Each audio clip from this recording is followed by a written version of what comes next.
Aduh, besok ulangan PKN lagi, rasanya udah penuh banget kepala. Padahal baru baca setengah bab. Aku malah baru buka halaman pertama, itu pun berhenti gara-gara ketiduran. Kalau aku sih santai, ulangan besok pasti aku bisa ngerjain dengan strategi khusus. Strategi apa, Nar?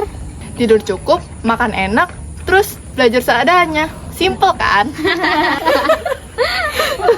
Itu mah strategi hidup sehat, Nar, bukan strategi ulangan.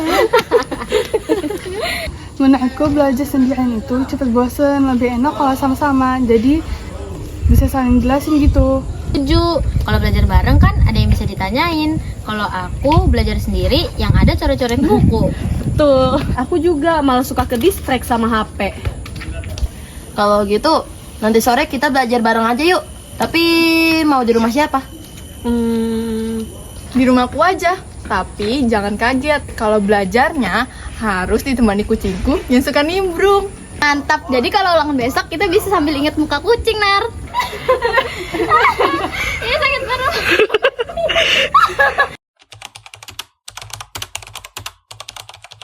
Guys, makasih ya udah mau belajar di sini. Iya, sama-sama. Gimana kalau kita berdoa dulu biar lebih lancar dan lebih tenang. Oke, boleh. Udah yuk.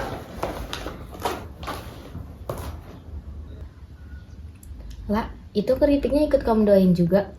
Iya, refleks. Tapi siapa tahu keripiknya jadi pintar juga, bisa aku doain.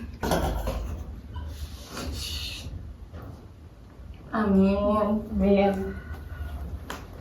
Sumpah, habis selesai doa rasanya jadi lebih ringan. Aku suka banget doa tadi, walau caranya beda tapi maknanya sama, minta dikuatkan. Nah, gimana kalau kita mulai bahas silanya satu persatu? Boleh. Kita ambil dari sila pertama deh. Menurut kalian sila pertama itu maknanya apa sih?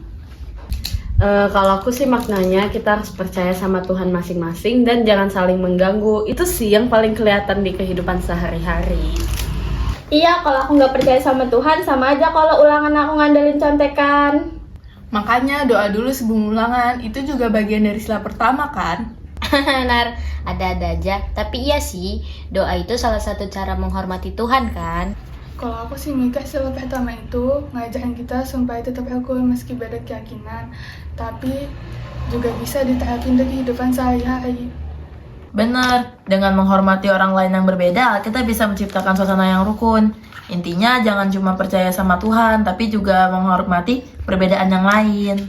Bener.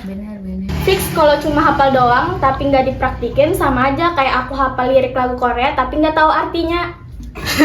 Iya banget, Vin. Jadi makna sila itu lebih dari sekedar kata-kata di buku. Pokoknya kalau kita bisa praktikin sila pertama, ulangan besok pasti lebih tenang. Kalau hati udah tenang, nilai ikut tenang juga. Benar sih, benar. Ngomongin soal agama, bentar lagi kan Ramadan. Aku penasaran deh, kalian beneran kuat itu nahan lapar seharian? Ya lapar, haus, terus kebayang bakso lewat aja. Belum lagi kalau ada iklan sirup di TV. Aduh, rasanya tuh iman tuh langsung goyah. Haha, Nar, jawabanmu realistis banget. Aku aja kalau lagi puasa ngitung jam kayak ngitung mundur tahun baru. Iya bener, aku pernah waktu puasa jam 10 pagi udah nanya kapan buka, padahal baru jam segitu. Tapi intinya puasa tuh nggak cuma nahan lapar dan haus aja, kita tuh harus bisa belajar sabar, nggak gampang marah, sama ngendaliin diri sendiri. Betul, jadi kalau lagi puasa ujiannya bukan cuma gorengan lewat, tapi gimana kita lebih sabar sama orang lain. Oh, mirip kayak Paskah juga ya. Di gerejaku biasanya ada hari patang makan daging, biar kita belajar hidup sederhana dan nggak berlebihan. Wih, sama aja kayak aku disuruh pantang jajan di kantin, susahnya bukan main. Pin, kalau kamu pantang jajan, bisa-bisa kantin bangkrut.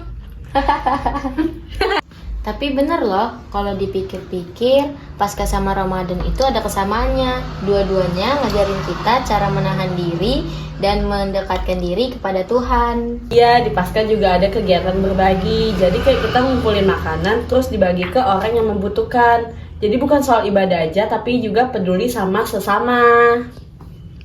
Di Ramadan juga gitu, ada yang namanya zakat fitrah. Jadi semua orang bisa merasakan kebahagiaan lebaran. Intinya sih sama, berbagi. Nah, ini bukti kalau perbedaan bukan buat dipertentangkan, tapi buat saling melengkapi. Jadi kita belajar dari tradisi masing-masing. Bener banget. Kesimpulan, kalau bulan Ramadan itu kita disuruh nahan lapar, kalau Paskah kita disuruh nahan makan daging, tapi kalau PKN kita disuruh nahan panik kalau tiba-tiba guru tunjuk kita untuk jawab. Itu mah kamu aja, Vin. Kalau aku sih selalu siap, terutama kalau duduknya dekat kipas angin. Tapi serius deh, aku seneng banget kita ngobrol kayak gini. Jadi aku ngerti kalau ternyata banyak persamaan di balik perbedaan. Iya. Benar, itulah makna sila pertama. Kita percaya kepada Tuhan sesuai agama kita masing-masing, tapi tetap rukun saling menghargai. Setuju, dari Ramadan sampai Paskah pesannya sama, mendekatkan diri pada Tuhan dan peduli pada sesama. Pokoknya kalau besok guru nanya, jawab aja sila pertama udah dipraktikin di ruang tamu dinar. Fix banget, judulnya ini belajar PKN, ngabuburit, plus latihan Paskah.